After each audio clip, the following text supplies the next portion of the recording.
राम ही दोन अक्षरं म्हणजे शक्ती आणि भक्तीचा सागर। आपल्या प्रत्येकाला भेटणारा राम वेगळा, आपल्या प्रत्येकाला उमगणारा राम वेगळा।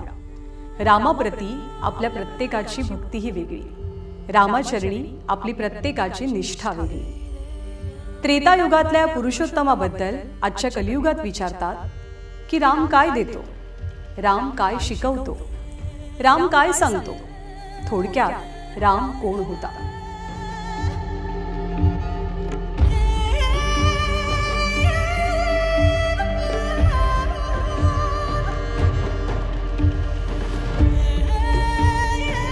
पित्यानं सावत्र आईला दिलेल्या वचनासाठी त्यानं क्षणाचाही विचार न करता राजसिंहासन सोडलं आणि 14 वर्ष वनवासाला गेला। त्याग रामासाठी न माने।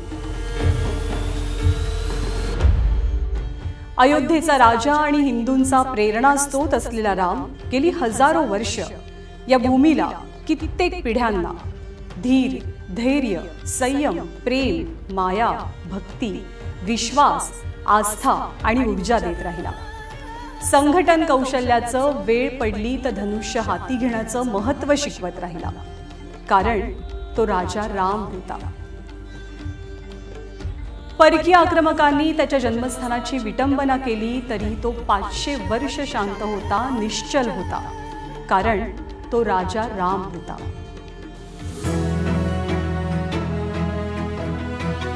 पाचशे वर्षात हजारो लाखो कोट्यवधी भक्तांना तो शक्ती, स्फूर्ती, बुद्धी, प्रेरणा देत राहिला। त्याच्या मंदिरासाठी केलेल्या लढाया, प्रसंगी दिलेली प्राणांची आहुती तो पाहत होता, कारण तो राजा राम होता। काहींनी त्याच्या असण्यावरच प्रश्नचिन्ह उभं केलं, लाखो लोकांच्या आस्थेची खिल्लीही उडवली, राजकारण केलं, तरीही तो हा सगळा खेळ सुहास्य वदनानं पाहत होता, कारण तो राजा राम होता। जो अयोध्येचा राजा होता, सकळ विश्वाचा स्वामी होता, जिथे त्याच्या शिरी छत्र चामर ढाळली जायची, जिथून त्यानं रामराज्य कसं असतं हे जगाला सांगितलं, त्याच अयोध्या नगरीत त्याला 70 वर्ष तंबूत काढावी लागली, तरीही तो अविचल उभा होता, कारण तो राजा राम होता।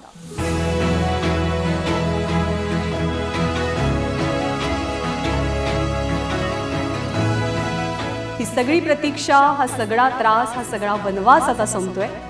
जगभरातल्या कोट्यवधी रामभक्तांनी, आर्यावर्तातील कित्येक पिढ्यांनी कधी ना कधी पाहिलेलं स्वप्न आता पूर्ण होतंय।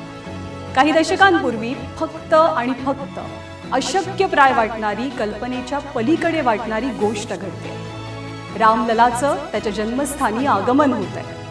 प्रभू श्रीराम त्याच्या घरी, त्याच्या राज्यात, त्याच्या अयोध्या नगरीत परत येतात, आणि हा सगळा भक्ती आणि शक्तीचा आगळा वेगळा ऐतिहासिक सोहळा आपण याची देही, याची डोळा पाहणार आहोत, अनुभवणार आहोत। जय श्रीराम।